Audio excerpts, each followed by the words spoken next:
seperti ini. Tidak demikian. Itulah sebabnya berulang kali Tuhan Yesus mengatakan berjaga-jagalah dan berdoalah senantiasa. Dengan demikian penting bagi kita hidup di dalam kekristenan kita bukanlah hidup di dalam sebuah box atau kotak yang namanya kebiasaan. Memang kalau yang namanya liturgi gereja, tata cara ibadah memang sudah diatur sedemikian rupa. Tetapi kalau berbicara tentang pergerakan Roh Kudus, tentu tidaklah bisa diprediksi sebelumnya. Itulah sebabnya kata tiba-tiba ini menjadi sesuatu yang perlu kita renungkan bersama di sore hari ini, di mana ketika kita umat Tuhan merayakan hari turunnya atau dicurahkannya Roh Kudus. Di saat semua orang terlena, di saat semua orang merasa sepertinya ini biasa-biasa saja, ternyata itu hari yang istimewa untuk Tuhan melawat umatnya. Siapa yang rugi? Kita sendiri. Kadang kalau banyak orang terjebak dengan yang namanya rutinitas.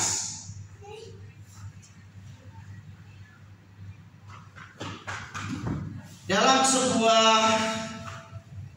acara yang biasa saya pandu live streaming, saya katakan bahwa tidak semua rutinitas itu jelek.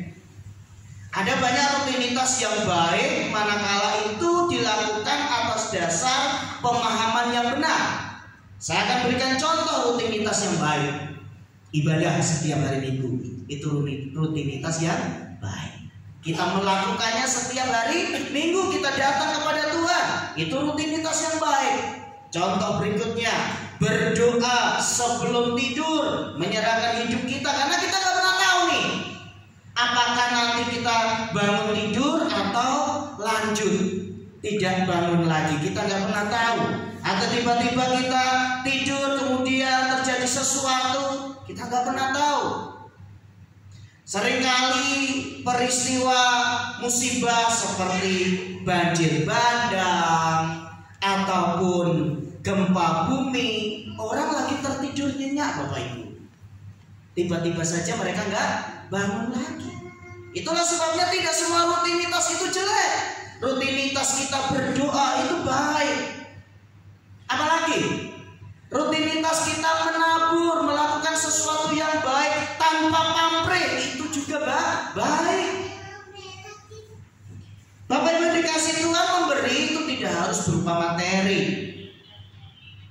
Kita punya Android, smartphone, kita mengirimkan ayat-ayat firman Tuhan kepada rekan-rekan kita, itu sesuatu yang baik. Saya bersyukur dikelilingi orang-orang yang baik yang tidak bosan-bosannya mengirimi kadang ayat firman Tuhan, kadang ada postingan-postingan baik. Sekalipun tidak semuanya saya respon, tetapi setidaknya saya anggap itu rutinitas yang baik. Apalagi misalnya setiap awal bulan kita mengadakan perjamuan kudus, itu rutinitas dan rutinitas yang baik. Apalagi di awal bulan sebagai ungkapan syukur atas setiap pemeliharaan Tuhan di hari pertama hingga hari yang ke-30 sepanjang bulan kita mempersembahkan persembahan persepuluhan, itu rutinitas yang baik.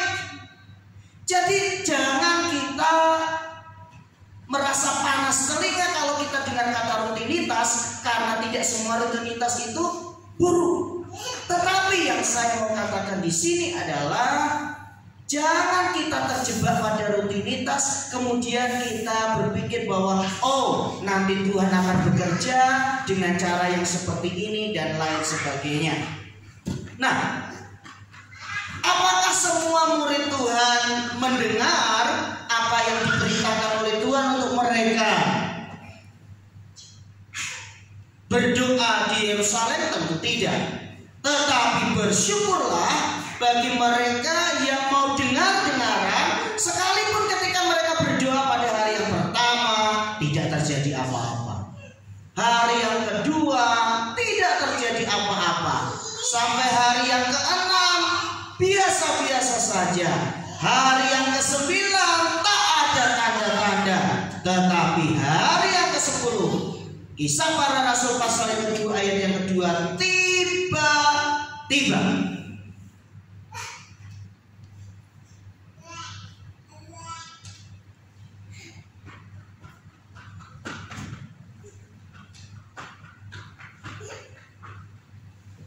saya rindu kata ini menjadi berkat dan rema buat kita, bahwa Tuhan bekerja seturut dengan waktunya.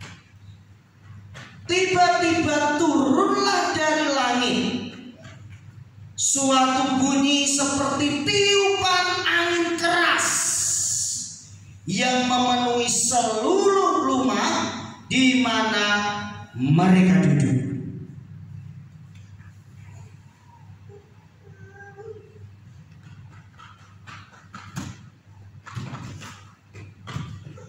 Tapi Lukas sebagai penulis Kisah Para Rasul ini berusaha untuk menggambarkan peristiwa di mana Pentakosta ini terjadi.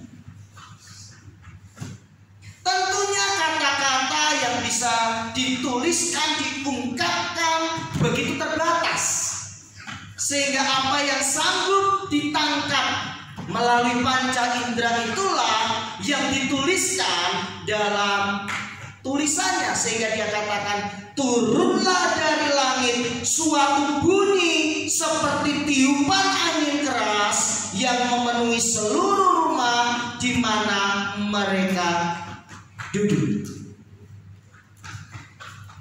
Yang perlu untuk kita lihat dengan seksama adalah kata seperti.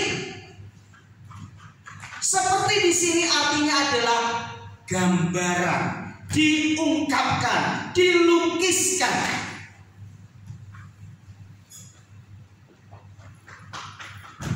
Saya akan memberikan contoh. Ketika seseorang sedang mendapatkan lawatan dari Roh Kudus, maka ekspresi dari lawatan Roh Kudus itu macam-macam. Ada yang ekspresinya menangis, ada yang ekspresinya tertawa dalam penyembahan, ada yang ekspresinya menari, tetapi ada juga yang ekspresinya berdiam, tetapi dia menikmati hadirat Tuhan. Itu berbicara tentang ekspresi. Nah, ekspresi itulah oleh tabib Lukas digambarkan dengan kata seperti, sehingga peristiwa Pentakosta digambarkan seperti tiupan angin keras. Kalau memang Roh Kudus dicurahkan dalam bentuk tiupan angin keras, saya pikir mereka semua akan roboh, mereka semua akan terhempas. Kalau ada kursi-kursi berterbangan, tapi kan tidak demikian. Sehingga seperti tiupan angin keras di situ adalah ungkapan, gambaran tentang betapa dahsyatnya lawatan Tuhan terhadap mereka yang duduk, yang berdoa selama 10 hari menantikan janji Tuhan.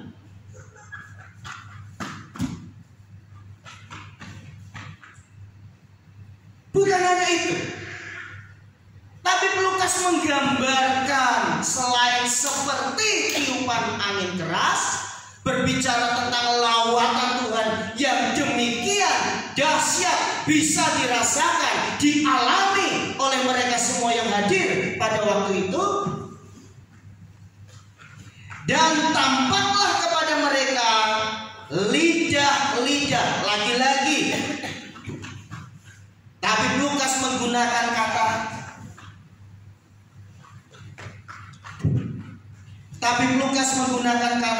seperti nyala api yang bertebaran dan hinggap pada mereka masing-masing.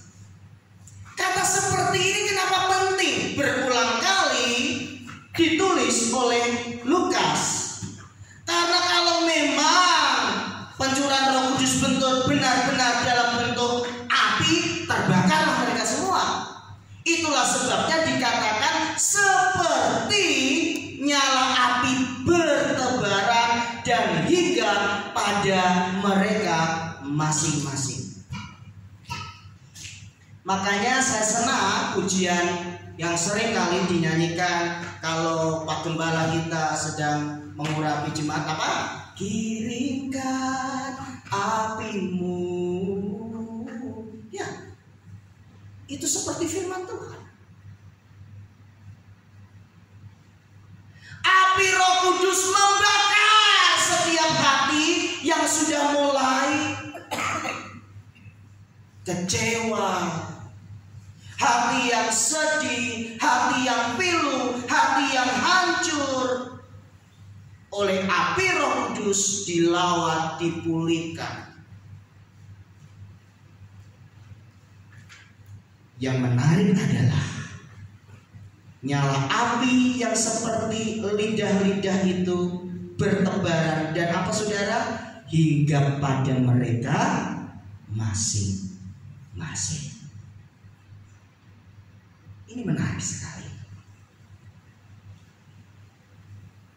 Ini poin yang penting. Karya Roh Kudus, pribadi lepas pribadi. Itulah sebabnya saya begitu kagum dengan Roh Kudus, mengekspresikan lawatannya kepada umatnya dengan begitu luar biasa.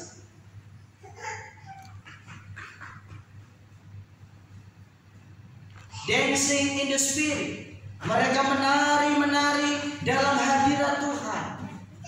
Laughter in the Spirit, tertawa dalam hadirat Tuhan. Menangis, menjerit, bergetar, apapun bentuknya, asal itu adalah karya Roh Kudus, akan memuliakan Tuhan.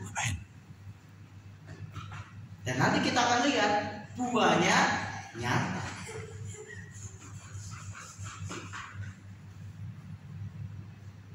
Ternyata Pentakosta bukan hanya berbicara tentang tiupan angin keras, berbicara tentang lawatan yang dahsyat. Jemaat yang tadinya ketakutan, mereka selalu bersembunyi di pintu-pintu rumah yang tertutup sampai Tuhan menembus tembok dan menyatakan diri kepada mereka dan berkata kepada salah satu murid yang bernama Thomas, "Hai Thomas, inilah tanganku yang berlubang paku, inilah lambungku yang tertusuk, tertikam oleh tombak lembing itu. Cucukkanlah jarimu, ya Tuhan, aku percaya." Lalu muncullah firman Tuhan yang terkenal, "Kamu percaya karena kamu melihat." Tetapi berbahagialah mereka sekalipun tidak melihat tetapi percaya. Siapakah yang berbahagia? Bapak, Ibu, dan saya. Sekalipun tidak melihat secara langsung proses penyaliban Tuhan Yesus, tetapi kita percaya akan karya penebusan Kristus di atas kayu salib. Pentakosta berbicara tentang lawatan Tuhan secara universal, tetapi Pentakosta juga berbicara tentang lawatan Roh Kudus pribadi lepas pribadi. Itulah sebabnya di hari Pentakosta sore hari ini saya mau katakan, bergereja, beribadah itu untuk kepentingan saudara-saudara sendiri. Amin. Amin. Itu tidak ada urusan dengan si A, si B, si C. Beribadah adalah kepentingan kita di hadapan Tuhan.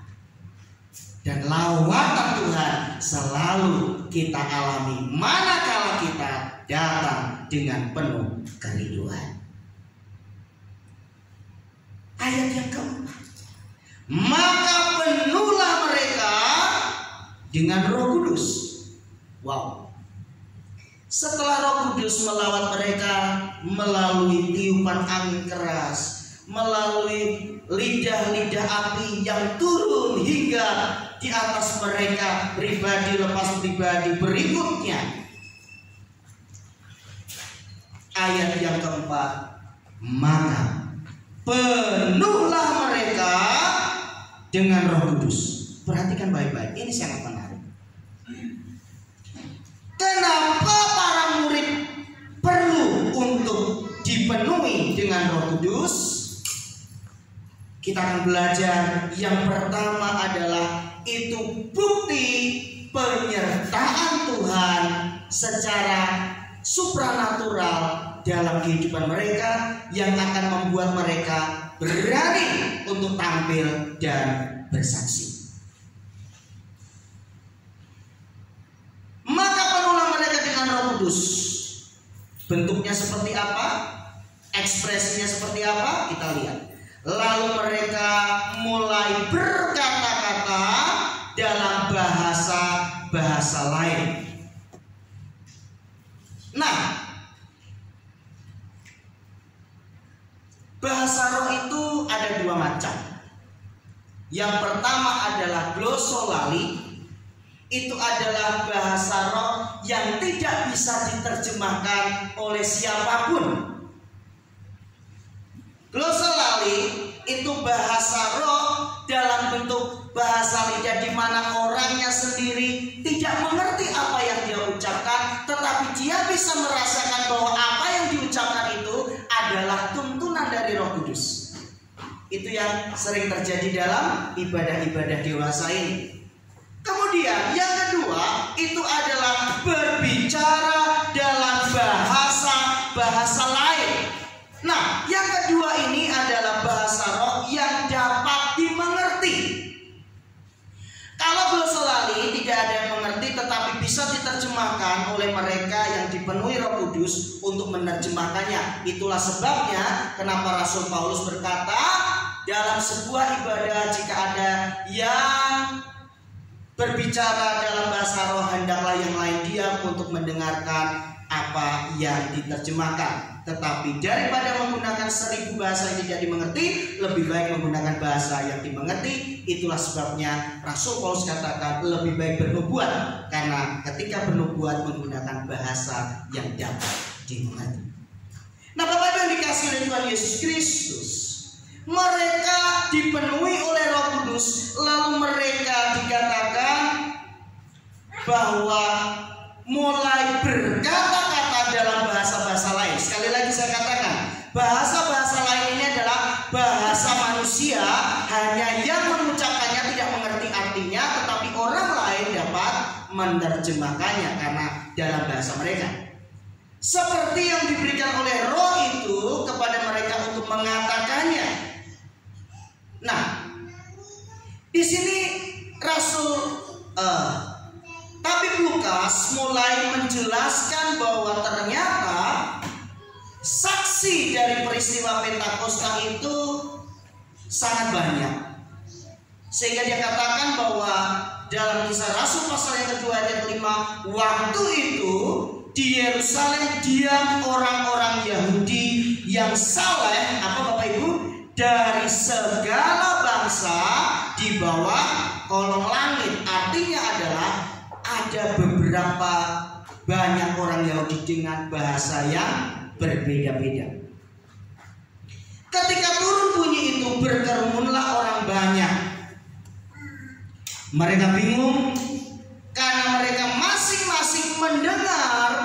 Perhatikan, rasul-rasul itu berkata-kata dalam bahasa mereka sendiri. Saya mau bertanya, yang menggunakan bahasa-bahasa lain ini seluruh murid yang hadir? Tidak ditulis jumlahnya tentu. Yang pasti 11 murid Yesus, karena Yudas Iskariot sudah bunuh diri, dan murid-murid yang lain.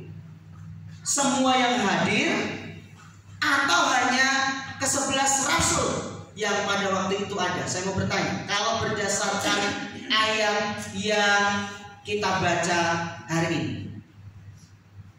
semua orang atau hanya para rasul? Baca baik-baik ayat yang ke-6. Semua orang. Mari kita baca baik-baik dalam ayat yang ke-6. Ketika turun bunyi itu, berkerumunlah orang banyak. Betul? Jadi orang banyak yang melihat, ya. Mereka, siapa yang dimaksud mereka? Orang banyak itu.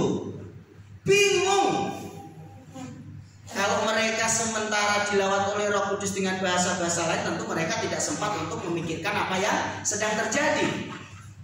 Setuju? Nah, itulah sebabnya kita perhatikan baik-baik ketika kita membaca firman Tuhan. Mereka bingung karena mereka masing-masing orang banyak itu mendengar siapa? Rasul-rasul itu berkata-kata dalam bahasa mereka sendiri. Jadi yang berbicara dalam bahasa lain siapa? Para rasul. Nah, akhirnya mereka mulai berbicara, sharing satu dengan yang lain di tengah-tengah lawatan Roh Kudus. Mereka semua tercengang-cengang dan heran, lalu berkata, bukankah mereka semua, siapa yang dimaksud mereka semua? Ke-11 rasul minus Yudas Iskariot karena sudah bunuh diri.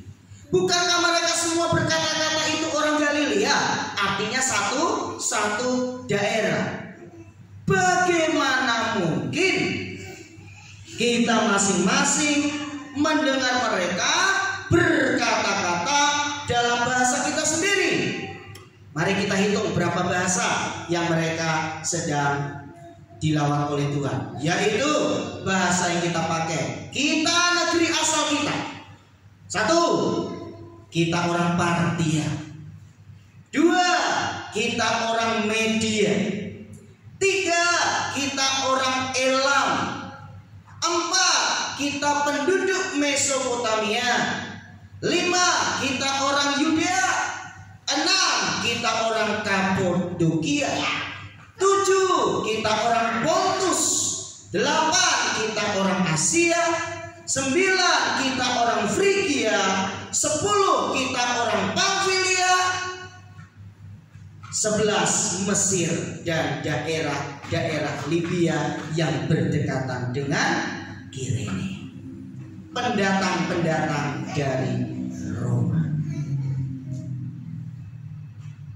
Pentakosta menunjukkan bahwa Tuhan hendak memuliakan Kristus melalui bahasa-bahasa yang dimengerti oleh para pengikut Kristus yang bervariasi pada waktu itu. Betapa sangat tidak adil manakala mereka harus mendengarkan bahasa-bahasa yang mereka tidak mengerti. Tetapi kita bersyukur Roh Kudus manakala melawan umatnya memenuhi kebutuhan setiap orang, bahkan sampai suku-suku bahasa pun diperhatikan oleh Tuhan. Baik orang Yahudi maupun penganut agama Yahudi, orang Kreta dan orang Arab, kita mendengar mereka berkata-kata dalam bahasa kita sendiri. Apa saudara? Kita baca sama-sama 3, 2, 1 tentang perbuatan-perbuatan besar yang dilakukan Allah. Jadi kalau ditanya pada waktu peristiwa Pentakosta apa saja yang terjadi, yang bisa dirasakan adalah tiupan angin keras. Yang bisa dilihat adalah lawatan Tuhan dalam bentuk lidah-lidah api hingga kepada tiap-tiap orang. Tetapi yang paling spesifik adalah mereka bisa mendengar kesaksian-kesaksian tentang perbuatan-perbuatan besar yang dilakukan oleh Allah berdasarkan bahasa mereka sendiri.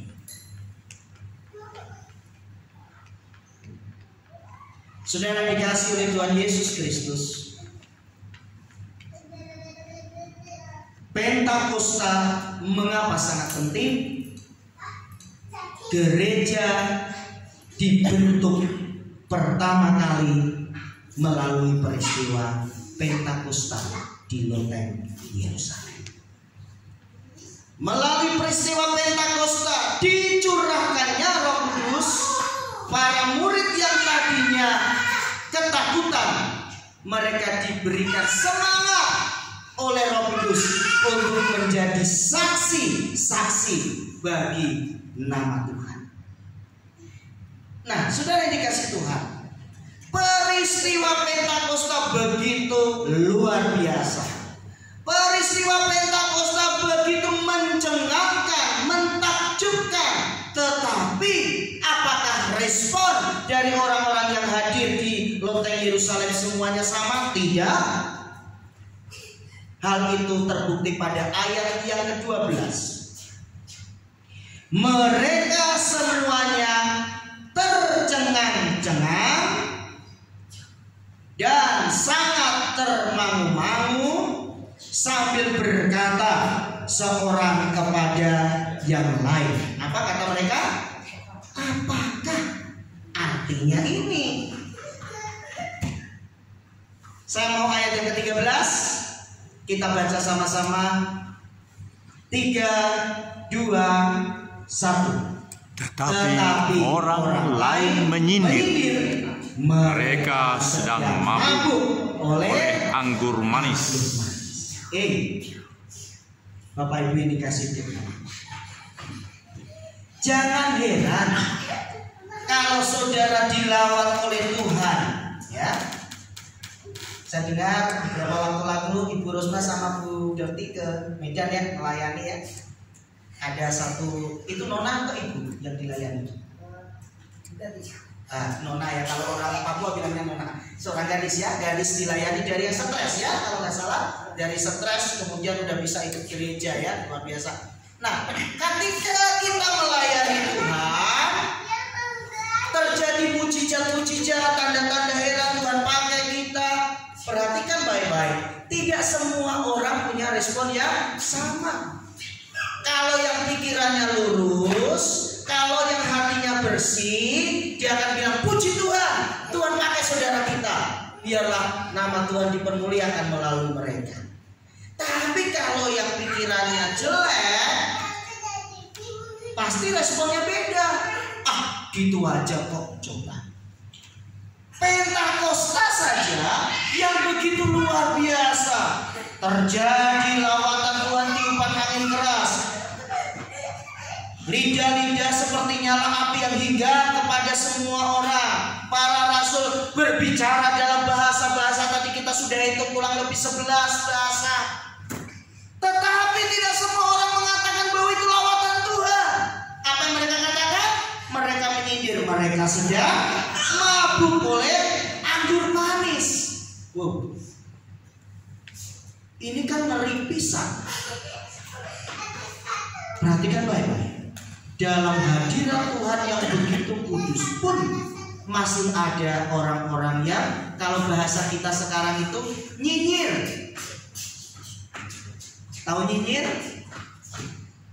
Nyinyir itu ya ngomong seenaknya saja. Mereka sedang mabuk kok oleh anggur manis. Jelas-jelas itu adalah lawatan dari Tuhan, tetapi mereka menyindir, mengatakan bahwa mereka sedang mabuk oleh anggur manis.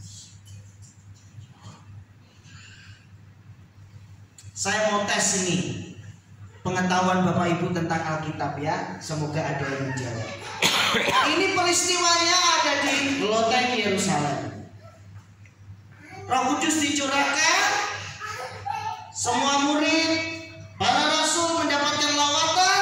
Lalu ada sekelompok lain yang mengatakan ini mereka sedang mabuk oleh anggur manis. Di Perjanjian Lama pernah terjadi peristiwa yang mirip.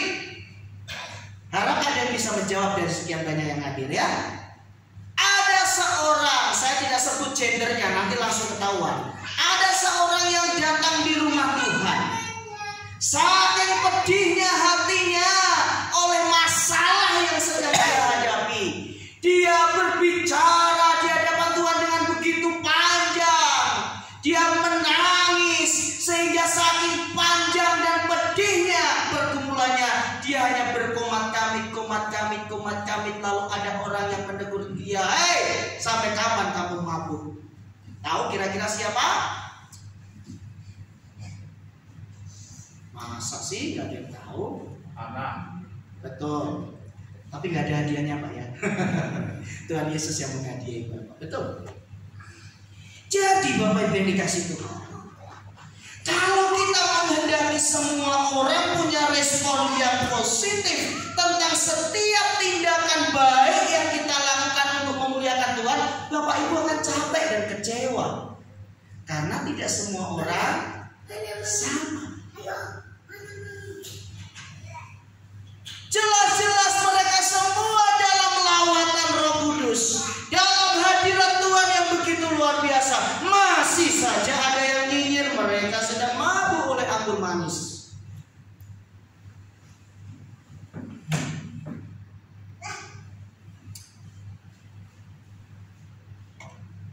Saya mau bertanya, apakah nyinyiran dari orang-orang yang tidak suka akan peristiwa Pentakosta itu berpengaruh kepada para murid? Tidak. Jawabannya tidak. Justru mereka semakin sungguh-sungguh untuk melayani Tuhan. Nah, Pentakosta bagian yang pertama saya garis bawahi dengan sebuah pengajaran, yaitu nikmati lawatan Tuhan di setiap hari-harimu bersama dengan Tuhan.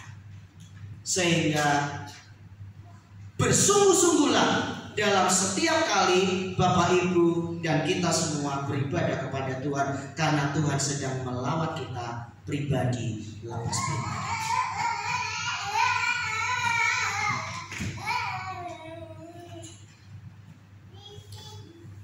Saya lanjutkan bagian berikutnya. Di ayat yang ke-14, Bapak Ibu bisa melihat di Alkitabnya masing-masing. Lembaga Alkitab Indonesia memberikan judul apa? Judulnya apa Bapak Ibu? Di ayat 14 dan seterusnya. Yang keras? Ya. Ini menarik. Masih bagian yang pertama tentang Pentakosta. Ketika orang-orang mulai nyinyir, ketika orang-orang mulai nyindir, ketika orang-orang mulai menyampaikan fitnahan, gosipan dan lain sebagainya, mereka sedang mabuk anggur manis. Tampillah seorang yang luar biasa bernama Petrus. Petrus ini, kalau bicara tentang Petrus ini Bapak Ibu, saya itu benar-benar ya kagum dengan pribadi yang satu ini. Unik dia ini Bapak Ibu. Ketika Tuhan Yesus sedang mengurapi para murid, membasuh mereka, kakinya dibasuh, tiba giliran dia, tahu Petrus permintaannya? Jangan cuma kakiku saja